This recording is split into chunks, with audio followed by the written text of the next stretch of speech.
Breaking news आ रही है। BJP से गद्दारी करने वाले नेताओं को मोदी ने लात मारकर निकाल दिया है। 24 घंटे में देश की सियासत बदल गई है। लेकिन मोदी यही नहीं रुके, उन्होंने अपने 3 नेताओं को दी बाकी बचे गद्दार नेताओं को निकालने की जिम्मेदारी। असल में मोदी 2024 के चुनाव को लेकर कोई रिस्क नहीं लेना चाहते हैं, इसीलिए 2024 लोकसभा चुनाव से पहले मेगा प्लान तैयार कर दिया। अब बीजेपी सबसे पहले अपने गद्दार नेताओं को बाहर का रास्ता दिखाने में जुटी हुई है। किस किस की कुर्सी जाएगी, इस खास रिपोर्ट से समझिए। इधर पूरे देश में चर्चा सीमा की हो रही थी, उधर 24 घंटे में मोदी ने बहुत बड़ा खेल कर दिया। ऐसा खेल जिसे देखकर केजरीवाल की जान सूख गई, जबकि कांग्रेस के हौसले टूट गए। कर्नाटक में जब बीजेपी को हार मिली थी तब विपक्ष को यही लगा था कि 24 का खेल उसके लिए बहुत आसान होगा और वो मोदी शाह को मात देगा। लेकिन मोटा भाई के साथ मोदी ने मिलकर ऐसा प्लान बना दिया कि अब विपक्ष 7 जन्मों में भी मोदी को नहीं हरा पाएगा।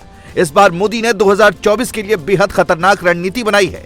इस रणनीति में कुछ अपनों को भी जख्म देने की तैयारी है।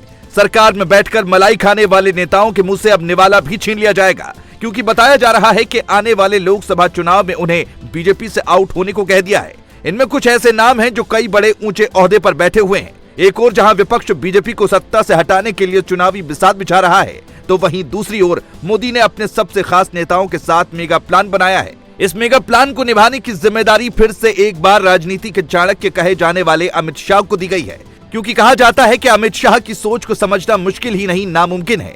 जहां जहां कांग्रेस ने अन्य दलों के साथ मिलकर सरकार बनाई, उसे अमित शाह ने अपनी सियासी बिसात बिछाकर गिरा दिया और बीजेपी की सरकार बना दी। विपक्ष भी जानता है कि शाह से निपटना इतना आसान नहीं है, इसीलिए मोदी ने 2024 चुनाव का पूरा लेखा जोखा संभालने के लिए शाह और कट्टर हिंदुत्व की छवि रखने वाले 2 और नेताओं को दिया है। इन नेताओं में योगी आदित्यनाथ और हेमंत बिश्व शर्मा का नाम भी शामिल है, जो अपने बयानों को लेकर सुर्खियों में बने रहते हैं और सनातन धर्म का मस्तक ऊंचा करने में कोई कसर नहीं छोड़ते हैं। जैसे जैसे चुनाव का समय नजदीक आता जा रहा है, बीजेपी ने अपनी रणनीति पर काम करना शुरू कर दिया है। मोदी के तुरुप के इक्के कहे जाने वाले चाणक्य अमित शाह ने उन सांसदों को हटाने का काम भी योगी और हेमंता को दिया है, जिन्होंने अपनी लोकसभा क्षेत्र में कोई काम नहीं कराया, क्योंकि शाह भी समझ चुके हैं कि कुछ सांसद सत्ता में रहकर मलाई खा रहे हैं। जिन सीटों पर कामकाज न करने की शिकायत मिली है, वहां से बीजेपी नेता को दोबारा टिकट नहीं दिया जाएगा। सबसे पहले नंबर योगी के यूपी का है, जहां की सारी सीटें जीतने के लिए बीजेपी ने अभी से काम करना शुरू कर दिया है।